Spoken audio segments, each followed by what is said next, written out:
Morgan is not a literary man. In fact, he cannot speak English with any degree of coherency.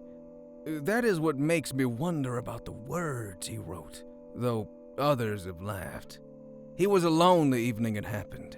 Suddenly, an inconquerable urge to write came over him, and taking pen in hand, he wrote the following. My name is Howard Phillips. I live at 66 College Street in Providence, Rhode Island. On November 24th, 1927, for I know not even what the year may be now, I fell asleep and dreamed, since when I have been unable to awaken. My dream began in a dank, reed-choked marsh that lay under a gray autumn sky, with a rugged cliff of lichen-crusted stone rising to the north. Impelled by some obscure quest, I ascended a rift or cleft in this beetling precipice, noting as I did so the black mouths of many fearsome burrows extending from both walls into the depths of the stony plateau. At several points, the passage was roofed over by the choking of the upper parts of the narrow fissure, these places being exceeding dark and forbidding the perception of such burrows as may have existed there.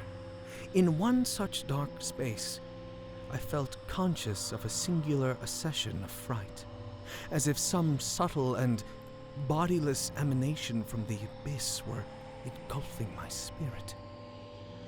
But the blackness was too great for me to perceive the source of my alarm. At length, I emerged upon a tableland of moss-grown rock and scanty soil, lit by a faint moonlight which had replaced the expiring orb of day. Casting my eyes about, I beheld no living object, but was sensible of a very peculiar stirring far below me, amongst the whispering rushes of the pestilential swamp I had lately quitted.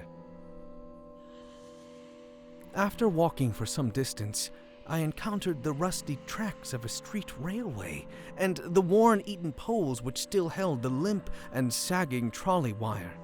Following this line, I soon came upon a yellow vestibuled car numbered 1852, of a plain, double-trucked type common from 1900 to 1910.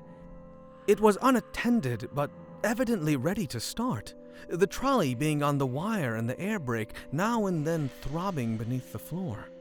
I boarded it and looked vainly about for the light switch, noting as I did the absence of the controller handle, which thus implied the brief absence of the motorman.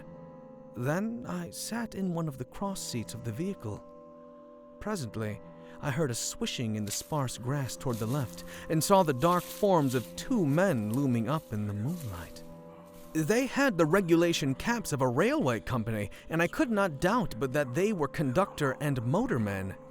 Then one of them sniffed with a singular sharpness and raised his face to howl at the moon.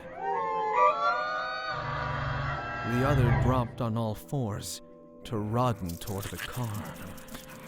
I leapt up at once and raced madly out of that car and across endless leagues of plateau till exhaustion forced me to stop, doing this not because the conductor had dropped on all fours, but because the face of the motorman was a mere white cone tapering to one blood-red tentacle.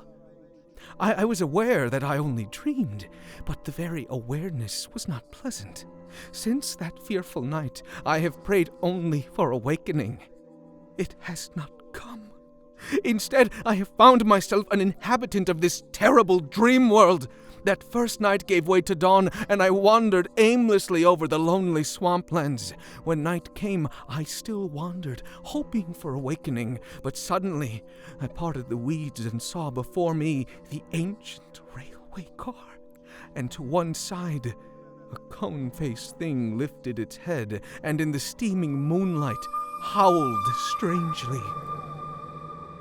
It has been the same each day. Night takes me always to that place of horror.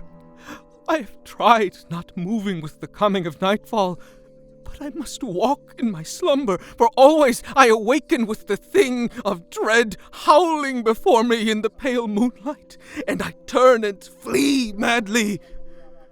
God, When will I awaken? That is what Morgan wrote. I would go to 66 College Street in Providence, but I fear for what I might find there.